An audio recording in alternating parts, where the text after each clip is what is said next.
Ah, la grammaire française. Rien que d'entendre ces mots, ça peut faire un peu peur, hein.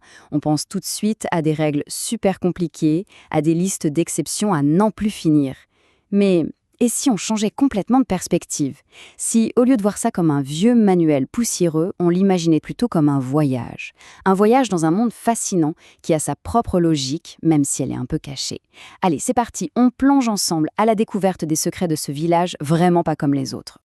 Et voilà la clé de tout. C'est cette métaphore tirée de notre source qui va être notre guide. Imaginez bien, chaque mot est un habitant, avec sa propre personnalité, son propre rôle. Et les phrases, eh bien ce sont les rues dans lesquelles il se balade. Donc, pour vraiment comprendre le village, la première chose à faire, c'est de rencontrer ses habitants. Commençons par le commencement. Qui sont exactement ces habitants?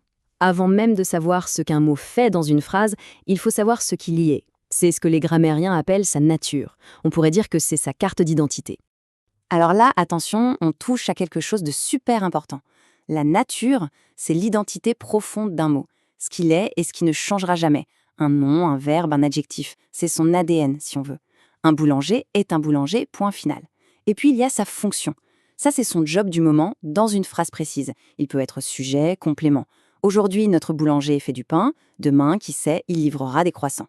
Son travail change, mais sa nature de boulanger, elle, ne bouge pas.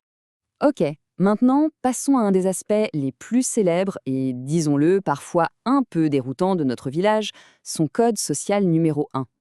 Ici, absolument tout, chaque objet, chaque idée, a un genre. Et ça, c'est une règle absolue. Une table, c'est féminin. Un tabouret, c'est masculin. Pourquoi?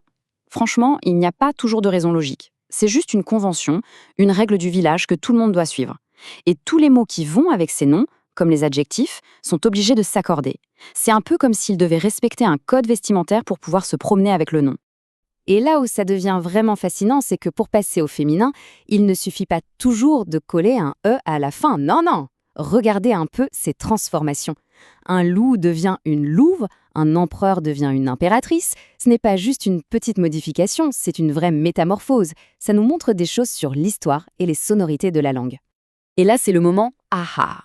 Ce fameux code social est tellement puissant qu'il peut donner à un seul et même mot deux identités complètement différentes. Le poste, c'est un travail. Mais si on change juste le genre, la poste, on parle du bâtiment où on envoie le courrier. Le genre n'est donc pas du tout un petit détail, c'est un outil essentiel pour donner du sens dans notre village.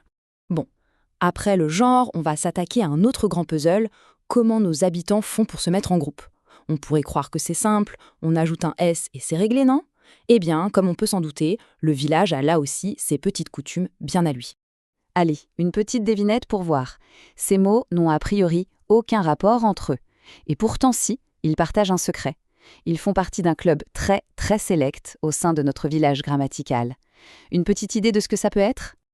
Et voilà la réponse. Ce sont les 7 fameux noms en OU qui, au lieu de prendre un S bien sage comme tout le monde, prennent un X au pluriel.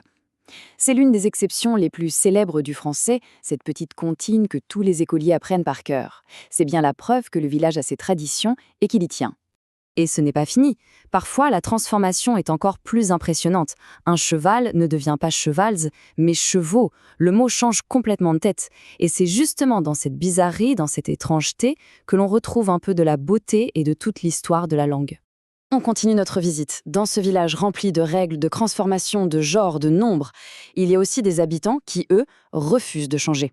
Ce sont les irréductibles, les têtes de mule. On les appelle les mots invariables.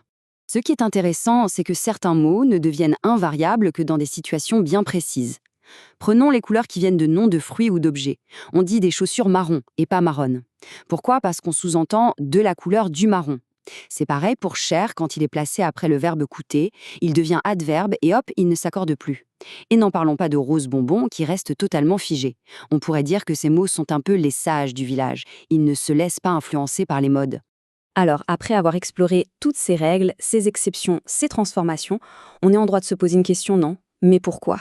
Pourquoi toute cette complexité? À quoi ça sert d'avoir un système aussi alambiqué, hein? En fait, la réponse dépend complètement de la façon dont on regarde les choses. On peut y voir un chaos total, un ensemble de règles arbitraires faites pour nous embêter, ou alors on peut y voir une véritable architecture. Une structure complexe, c'est sûr, mais une structure quand même, qui a été façonnée par des siècles et des siècles d'histoire. Parce qu'au fond, ces règles, même les plus bizarres, elles ne sont pas là par hasard. Elles sont le squelette, la charpente qui permet à la langue française d'être si précise, si nuancée, si élégante. C'est un système où chaque petit détail a son importance, où chaque accord participe à l'harmonie générale. Finalement, la vraie question n'est peut-être pas de savoir si les règles sont difficiles, mais plutôt de prendre un instant pour admirer la beauté de l'édifice qu'elles nous permettent de construire.